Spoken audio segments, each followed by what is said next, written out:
Your hero's journey begins as you return from the dead, miraculously resurrected by a device known as the Well of Souls. You there! You! What are you doing down here? You don't belong... Wait a moment. No. You soon meet a gnome named Fomerus Hughes, who's amazed that his experimental Well of Souls has finally worked. He tells you that his tower is under attack and that you must escape. Finding a weapon, you prepare to fight your way out. The lens? The new configuration? Perhaps... No, what am I thinking? No time for that now. We've got to get you out of there.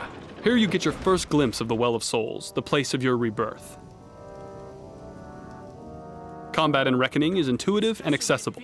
You can chain together basic attacks with a single button. Trouble? Well done.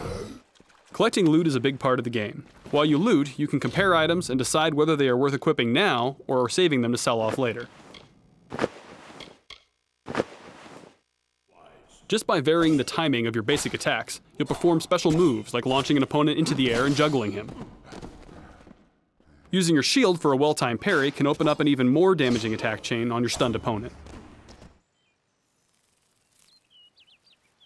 Now we've fast-forwarded to the Dalentarth region, your first introduction to the outside world of Reckoning. It's a peaceful place, a relatively safe start to your hero's journey.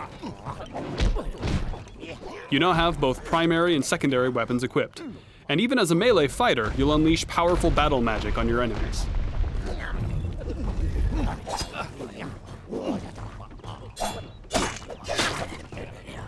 Sometimes you're rewarded with opportunities to dispatch enemies with a special Fate Shift kill. Building up enough Fate energy allows you to perform even more powerful attacks.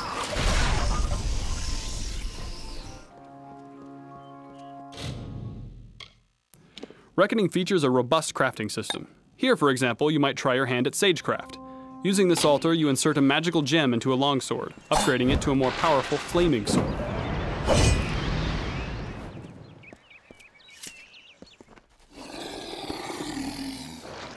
Combat in Reckoning is all about the choices you make for your character, what abilities you select, what armor and weapons you equip, and what strategies you employ against various enemies. You can perform a war cry that knocks your enemies back, attack the Banchain with your hammer, attack her minions with your sword, and then use your harpoon ability to pick off the stragglers. The Quake ability sets up the enemy for another Fate Shift.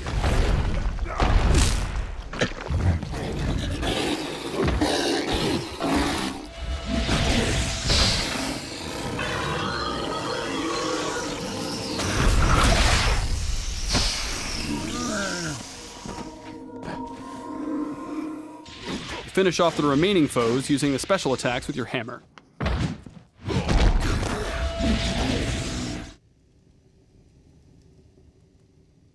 Imagine now that every choice you've made has led you down the path of the mage. You still have a shield, but it's a magical talisman, and your parry move sets your opponent on fire. You also have these chakram weapons you can use to tear through your enemies at a range.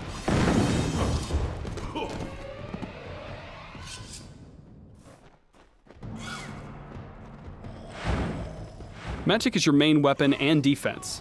You teleport to dodge attacks, and your Mark of Flame lets you tag enemies individually, then detonate them in a fiery explosion. Even as a magic-focused character, you still have primary and secondary weapons. In this case, you're using an ice staff and a pair of flame chakrams.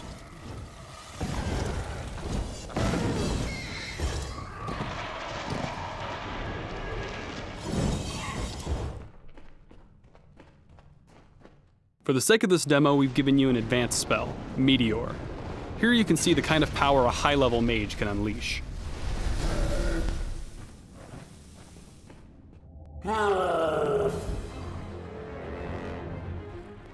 Throughout the game, you'll encounter big creatures like this Prismeer troll. Most RPGs would turn this into a highly scripted fight, but in Reckoning, these encounters are action-oriented in real time.